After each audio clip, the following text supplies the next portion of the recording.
তো দিনকাল কেমন চলছে সবার? আশা করি সবাই আছো ভালো। তো অবশেষে দুর্গাপুজো শেষ হয়ে গেল। তো কেমন কাটলো সবার পুজোটা? আমার খুব খারাপ। দুর্গাপুজো নতুন ব্যবসা খুলেছিলাম, একটু মুড়ির মধ্যে ছোলা দিয়ে দিলাম, একটু বাদাম দিয়ে দিলাম, মাঝে মধ্যে ঘুগনি নিয়ে বসলাম, বিক্রি হলো না। ব্যবসার জন্য ফালতু ফালতু মাকে জ্বালালাম ঘুগনি বানানোর জন্য, টাকা পয়সাও গেল। দুর্গাপুজোয় না হয়েছে নতুন জামা প্যান্ট, না দেখেছি ঠাকুর, না একদিন বেরিয়েছিলাম ঠিক এইভাবে। যাই হোক, তো গাইস এবার মহালয় থেকেই প্রায় দুর্গাপুজো শুরু হয়ে গেছিল, মানে ঠাকুর দেখা স্টার্ট হয়ে গেছিল। মহালয় দেখার পরেই আমি ভিডিও বানিয়েছিলাম, আমার চ্যানেলে গিয়ে দেখতে পারো। তো মহালয় দেখা থেকে আমার মন খারাপ হয়ে যায়। আর মহালয় থেকেই কারা ঠাকুর দেখতে যায় ভাই? ষষ্ঠী, সপ্তমী, অষ্টমী, নবমী বলেও তো কিছু আছে। আর এমন ভিড়, তাকে যাবে ঠাকুর দেখতে বলো? তাও মনে একটা জায়গা তৈরি হয়েছিল কল্যাণীর টুইন টাওয়ার দেখবো, তাই একদিন দেখলাম ওখানে কেলাকেলি হচ্ছে।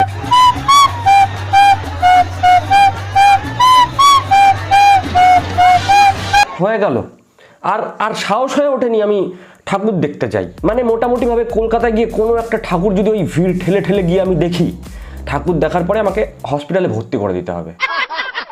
তো এইবার মহালয় থেকেই কি কি দেখেছি আমরা, সেটারই আজকে রিভিউ হবে। প্রথমেই রাত জেগে দেখেছি ওই সিরিয়াল মার্কা মহালয়। তারপর দেখো প্রতি বছরের নাই কাশবন থেকে জ্যান্ত দুর্গা বেরোবেই, এটা কমন ব্যাপার। শিবখানাকে একবার দেখো, দিনে 7 বার করে গাড়ি চালালে ঠিক এই অবস্থাই হবে। আরে আগে খাওয়া দাওয়া কর, তারপরে মহাদেব সাজ ভাই। তারপরে ধরো দেখছি মহিষাসুর আর দুর্গা ইনস্টাগ্রামে রিলস বানাচ্ছে।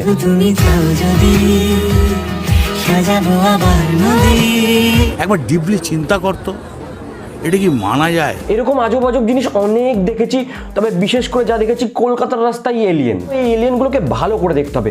পুরো দুর্গাপুজোয় আমি যা যা দেখেছি তার আজকে রিভিউ হবে। তো চলো এবার এলিয়েনগুলোকে দেখা যাক, আর বেশি না ওকে ভাট, let's start. No no no no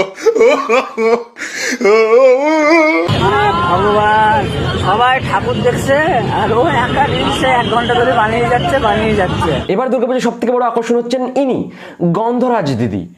আচ্ছা,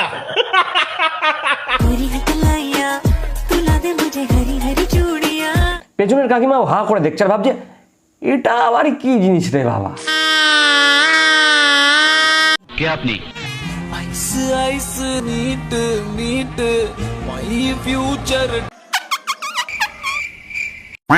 যেখানে সেখানে নাচ ভাই, যেখানে সেখানে, পূজা মণ্ডপ, স্টেশন, রাস্তা, কারা এরা? আর পুজোতে মনে হয় দিদিদের ঠিক এই একটাই প্যান্ট হয়েছে, তাও তো হয়েছে, আমার তো তাও হয়নি। আহারে,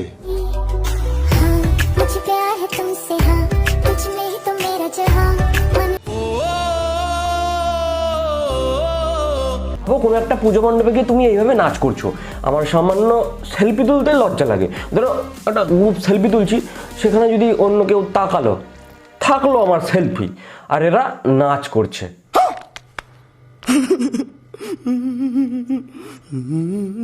জীবনে ঠিক এইরকম কনফিডেন্স দরকার, এইরকম নির্লজ্জ হতে হবে, তাহলে অনেক দূর পর্যন্ত যাওয়া যাবে।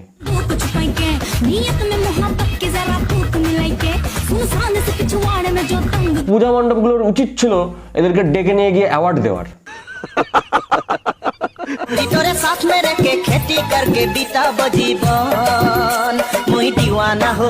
কয়েকদিন নেচে নেচে এরা যা ভাইরাস হয়েছে, তার যে কেউ রাস্তায় দেখলে ঠিক এইভাবে তাকিয়ে থাকছে, উড়িয়া বাবা এটা সেই এলিয়েন দিদি না?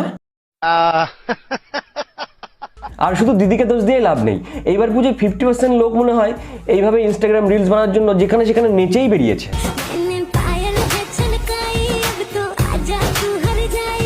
একটা ভালো গানে নাচ করলে তাও মেনে নিতাম, গানটার ওল্ড ভার্সন হলে ভালো লাগতো। এমনিতে নেহা কাক্কার গানটার একদম মেরেছে, আর এরাও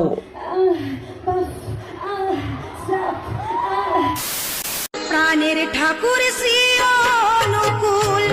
তুমি জীবের মূল। এই কাকিমার আবার কি হলো? শালা মির্গি মির্গি রোগ আছে নাকি? ব্যাপারটা সামনে থেকে দেখতে হচ্ছে।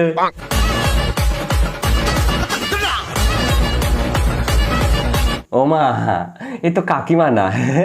আমার ভুল হয়েছে, ক্ষমা করে দেন। পুজোর এবার এটাই আকর্ষণ, যে পেরেছে যেখানে খুশি যেমন নেচেছে। মেন ভিডিওটা ভাইরাল হোক বা না হোক, ওই দুষ্টু ছেলেগুলো পেছন থেকে লুকিয়ে লুকিয়ে ভিডিওগুলো করে নিয়ে ভাইরাস করে দিয়েছে। আর কিছু কুচি কুচি কাপল আছে, মানে সকালবেলায় উঠে অষ্টমীর সকাল সটেড, দুপুরবেলায় অষ্টমীর দুপুর শর্টেড, বিকালবেলায় খাচ্ছি শর্টেড, রাত্রেবেলা অষ্টমীর রাত শর্টেড, রাত্রেবেলা ঘুরে বেড়াচ্ছি, নাইট আউট করছি শর্টেড। আর আমি কি করেছি, এগুলো বাড়িতে বসে বসে দেখে গেছি। মানে কাউকে না কাউকে এগুলো দেখতেও তো হবে নাকি? जो फल है क्या दीवाना पल है। দিদির থেকে পেছনের কাকাটাই ভালো নাচ করছে। রাস্তাঘাটে এরকম এলিয়েনদের মতন, তাও আবার খালি পায়ে নাচতে লজ্জা লাগে না? এইভাবে এদের রাস্তাঘাটে একদমই ছেড়ে দেওয়া উচিত হয়নি। কেউ যদি এরকম দেখো, সঙ্গে সঙ্গে বন দপ্তরে ফোন করো, এদেরকে চিড়িয়াখানা পাঠাও, ভালো কিছু করো, দেশের জন্য কিছু করো।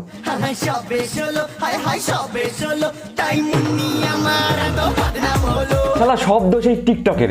নিজে চলে তো গেছে, কিন্তু আমাদের মুজরা করা শিখিয়ে গেছে। এইভাবে রাস্তাঘাটে না নেচে কোনো ভালো জায়গায় গিয়ে নাচলেও তো কিছু টাকা ইনকাম হয়। যেমন ধরো চিড়িয়াখানা, এগুলোকে সাইডে রেখেই তারপরে আমি দেখেছি পুজো স্পেশাল ছাপড়ি ভাইদের।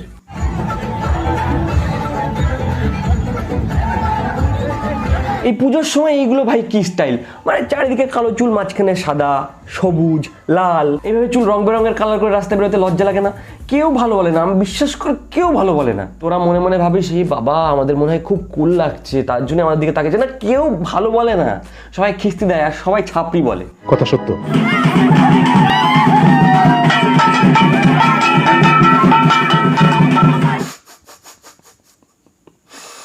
কাঁদবো না, আমি হাসবো। अगर हम करें तो करें क्या, बोले तो बोले क्या। যাই হোক, পুজোতে এগুলোই আমি দেখেছি, কিন্তু তোমরা কেউ পুজোর সময় আমাকে বলো না দাদা চলো ঠাকুর দেখতে যাই। আমি আর তুমি ঠাকুর দেখতে যাবো, একা একা বাড়িতে বসে বোর হয়েছি, কেউ নিয়ে যাওনি আমায়। পুজোর আগে সবাইকে দেখি ফেসবুকে স্ট্যাটাস দিতে, হ্যাঁ ঘোরার কোনো পার্টনার নেই, গার্লফ্রেন্ড নেই, কারোর বয়ফ্রেন্ড নেই, একা একা ঘুরবো না, পুজোর সময় বাড়িতেই থাকবো। কিন্তু পুজোর সময় দেখি তারাই আগে ঘুরে বেড়াচ্ছে। হ্যাঁ এমন করলে কি করি হবে? ব্যাস এইভাবেই আজকের ভিডিও এইটুকুই। ভিডিও ভালো লাগলে লাইক করো, কমেন্ট করো, তোমাদের পুজো কেমন কাটলো, তোমরা কি কি করলা, রাস্তায় গিয়ে কেমন নাচলা, কেমন এনজয় করলা, নিচে কমেন্ট করো। ভিডিওটাকে শেয়ার করতে পারো বন্ধু বান্ধবের সাথে।